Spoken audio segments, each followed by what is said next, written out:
Bihar board कक्षा 9 अर्थशास्त्र पढ़ेंगे। पहला चैप्टर है बिहार के एक गांव की कहानी। तो यह बिहार के एक गांव की कहानी है।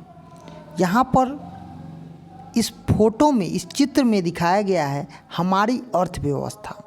तो हम सबसे पहले अर्थव्यवस्था का मतलब समझेंगे। क्या है अर्थव्यवस्था? तो अर्थशास्त्र किसे कहते हैं? सबसे पहले अर्थशास्त्र सामाजिक विज्ञान की वह शाखा है जिसमें वस्तु, सेवा, उत्पादन, वितरण, विनिमय, उपभोग का अध्ययन किया जाता है। यहाँ पर आप चित्र से भी इस चीज़ों को समझिए। अर्थशास्त्र शब्द संस्कृत शब्द के धन और शास्त्र का संधि से बना है, जिसका मतलब होता है धन का अध्ययन, और अर्थशास्त्र में इन्हीं का अध्ययन किया जाता है। यहाँ पर एक गांव का जो आप चित्र देख रहे हैं, यह नाम है बिहार के एक गांव की कहानी। गांव का मतलब जो हमारी रीढ़ है, जो भारतीय अर्थव्यवस्था की रीढ़ है, उसकी कहानी है, और गांव का नाम है फतेहपुर। चलिए अब फतेहपुर कहानी के माध्यम से समझेंगे कि क्या है कहानी। हमारे भारत में 70% से अधिक भारतीय लोग जो किसानी का काम करते हैं, और गांव का जो नाम है फतेहपुर है। कहानी का मेन उद्देश्य है उत्पादन संबंधी मूल विचारों को छात्रों से को परिचित कराना, मतलब गांव की जो अर्थव्यवस्था है उसके बारे में बताना। तो फतेहपुर जहां खेती ही मुख्य पेशा है, जबकि अन्य क्रियाएं जैसे आप लोग देखते हुएगा आपके गांव में भी पशु पाला जाता है, मुर्गी पालन किया जाता है, डेयरी है, दुकानदारी है, कोई टेम्पू किने हुए, कोई स्कॉर्पियो बोलेरो है। तो ये परिवहन है, सीमित स्तर पर किया जाता है, जिसमें मुख्य रूप से प्राकृतिक संसाधन, मानव निर्मित संसाधन और संसाधित वस्तु, मानव प्रयास, मुद्रा आदि है। गांव का नाम फतेहपुर है, जो पटना से 9 किलोमीटर दूर सड़क के पूर्व में स्थित है। इस गांव के पूरब में एक नदी बहती है जिसका नाम है पुनपुन नदी। पश्चिम में पटना सड़क मार्ग है। इस गांव के विभिन्न जातियों के लगभग 1500 परिवार निवास करते हैं। सबको अपनी भूमि है, और गरीबों की संख्या यहाँ पर 1/4 है।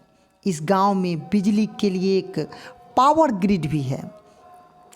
पढ़ाई की भी व्यवस्था है। यहाँ पर प्राथमिक विद्यालय, मध्य विद्यालय, हाई स्कूल और एक डिग्री कॉलेज की भी व्यवस्था है। प्राथमिक स्वास्थ्य केंद्रों में है और एक निजी हॉस्पिटल है। यहाँ पर 2 प्राथमिक स्वास्थ्य केंद्र है और एक निजी हॉस्पिटल है। अब आपके मन में आया होगा कि फतेहपुर इस गांव का नाम क्यों पड़ा? तो फतेहपुर गांव में श्री फतेश्वर नारायण सिंह एक प्रसिद्ध स्वतंत्रता सेनानी और कर्मठ आदर्शवादी व्यक्ति थे। उन्हीं के नाम पर यह गांव का नाम फतेहपुर पड़ा। आगे हम लोग समझेंगे उत्पादन। तो अर्थशास्त्र में उत्पादन का अर्थ होता है उपयोगिता का सृजन करना, जो हमारी आवश्यकताओं की संतुष्टि करे। जैसे कोई भी चीज़ है जिससे आप संतुष्ट होते हैं, वही क्या होता है? उत्पादन होता है। परंतु यहाँ ध्यान रखना आवश्यक है, उत्पादन का अर्थ किसी भौतिक वस्तु का निर्माण करना नहीं, बल्कि मनुष्य अपने आर्थिक प्रयासों से प्राकृतिक द्वारा उपलब्ध किए गए पदार्थों के रूप, स्थान या अधिकार में परिवर्तन लाकर उसका उपयोग बनाता है।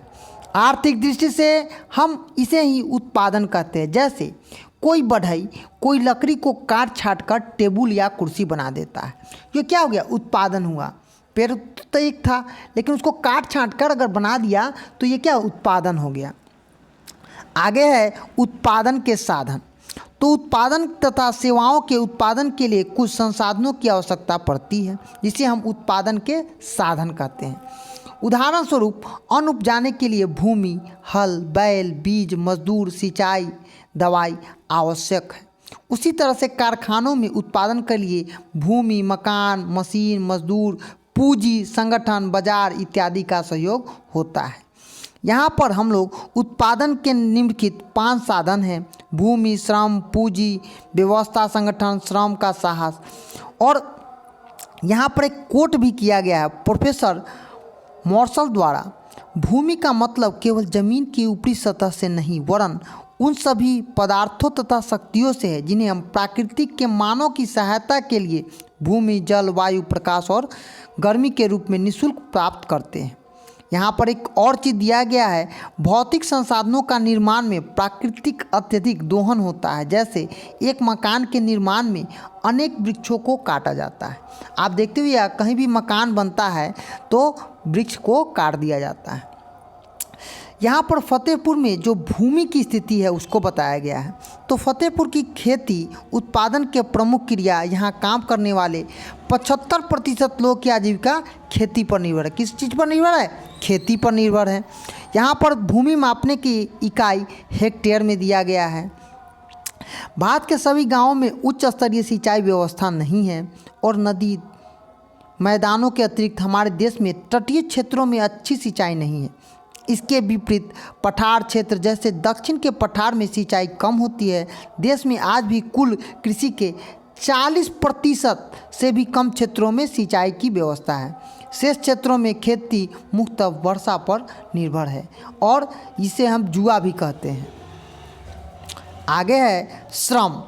तो श्रम उत्पादन का दूसरा महत्वपूर्ण साधन है। श्रम के बिना किसी प्रकार का उत्पादन संभव नहीं है। अध्ययन की दृष्टि से हम श्रम को दो प्रकार से समझते हैं, एक होता है शारीरिक श्रम और एक होता है मानसिक श्रम। तो शारीरिक और मानसिक दोनों श्रम का उपयोग किया जाता है। श्रम के उत्पादन का सक्रिय साधन कहा जाता है। जैसे आप देखिएगा, कोई रिक्शा वाला है तो वो क्या करता है? शारीरिक मेहनत करता है, और टीचर है तो वो क्या करता है? मानसिक और शारीरिक दोनों मेहनत करता है। यहाँ पर एक चीज़ दिया गया है मजदूरी।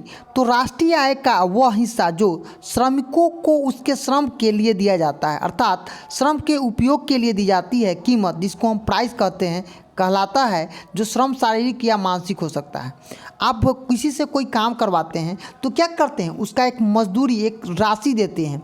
उसी को हम क्या कर रहे हैं? यहाँ पर दिया है, देखिए, कृषि में 36% और कृषि संख्या 20%। यहाँ पर एक और है प्रोफेसर मार्शल, जो कि कह रहे हैं प्राकृतिक की निःशुल्क देन को छोड़कर वह सब संपत्ति जिसे आय प्राप्त होता है पूंजी कहलाता है। इसका मतलब मनुष्य द्वारा उत्पादित धन के उस भाग से है जिसका उपयोग धन के उत्पादन के लिए किया जाता है। जैसे बीज, कच्चा माल, मशीन, कारखाना, मकान, पूंजी आता है। पूंजी की व्यवस्था अधिकांश छोटे किसानों को फौजी की व्यवस्था करने से पैसा उधार लेना पड़ता है। अब कोई भी काम करना होगा तो आपको क्या करना पड़ेगा? उधार लेना पड़ेगा। यहाँ पर कह रहा है कि संगठन।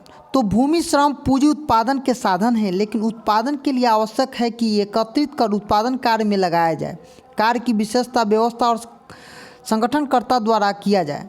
जब आप संगठित होकर करते हैं तो क्या होता है? यह सक्रिय साधन बन जाता है। आगे है साहस या उद्यमी। उत्पादन में जोखिम उठाने के कार्य को ही हम साहस कहते हैं, तथा जो व्यक्ति इन जोखिमों को उठाता है उसे हम साहसी उद्यमी कहते हैं। देखिए, व्यापार का मतलब होता है लाभ और हानि दोनों।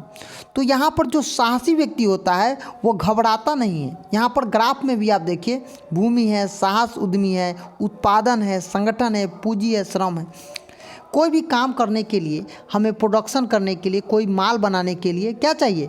हमें भूमि चाहिए, उसके बाद एक साहसी व्यक्ति चाहिए, एक संगठन चाहिए, पूंजी चाहिए, श्रमिक चाहिए, तब ना हम कोई प्रोडक्ट बनाकर बेचेंगे। आगे कह रहा है उत्पादन क्यों हो? यह वास्तव में किसी अर्थव्यवस्था का सर्वाधिक महत्वपूर्ण समस्या है।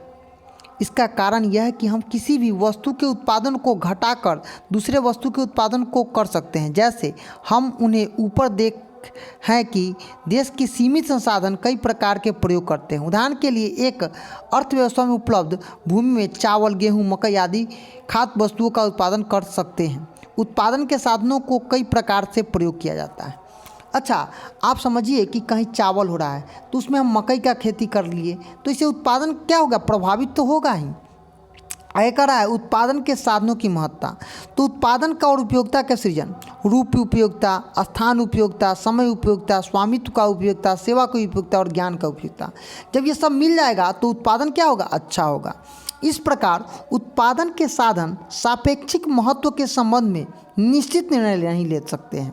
वास्तविकता तो यह है कि जिस प्रकार मनुष्य के शरीर के सभी मानव जीवन की आवश्यकताएं होती है, उसी प्रकार सभी साधन का सहयोग आवश्यक पड़ता है। और हमें मानव हैं तो हमको सब चीज़ों की ज़रूरत पड़ती ही है।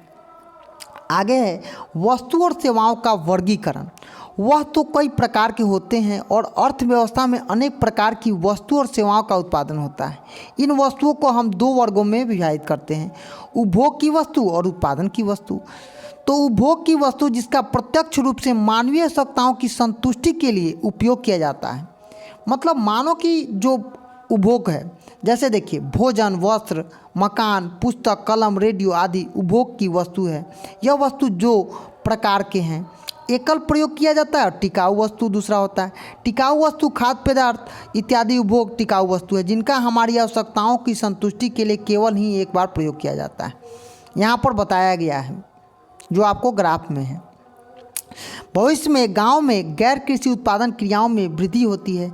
खेती की विपरीत गैर कृषि कार्यों में कम भूमि की आवश्यकता होती है। लोग कम पूंजी और गैर कृषि कार्य प्रारंभ करें। इस पूंजी को प्राप्त कैसे किया जाए? या तो अपनी ही बचत का प्रयोग किया जाए, फिर कर्ज लिया जाए। आवश्यकता है कि कर्ज के ब्याज को कम दर पर उपलब्ध हो ताकि बिना बचत वाले लोग भी गैर कृषि कार्य में क्या हो, भाग ले सके। क्योंकि फतेहपुर एक कहानी के माध्यम से सिखाया गया है कि आपके गांव में भी इस तरह से कृषि होती है। और जो किसान जो होता है वो क्या करता है, तो बड़े बड़े साहूकारों से सूद पर पैसा लेता है, किसानी करता है, फिर माल बेच कर देता है। लेकिन किसान तो खेती क्यों करता है? लाभ के लिए। लेकिन वह हमेशा उसको क्या होता है, घाटा होता है। बहुत लोग छोड़ देते हैं, लेकिन जो साहसी होते हैं वो कृषि कार्य में लगे रहते हैं, कृषि कार्य शुरू करते हैं। और गैर कृषि कार्य के प्रसार के लिए भी आवश्यक है कि ऐसे बाजार हो जहां वस्तु और सेवाएं बेची जा सके।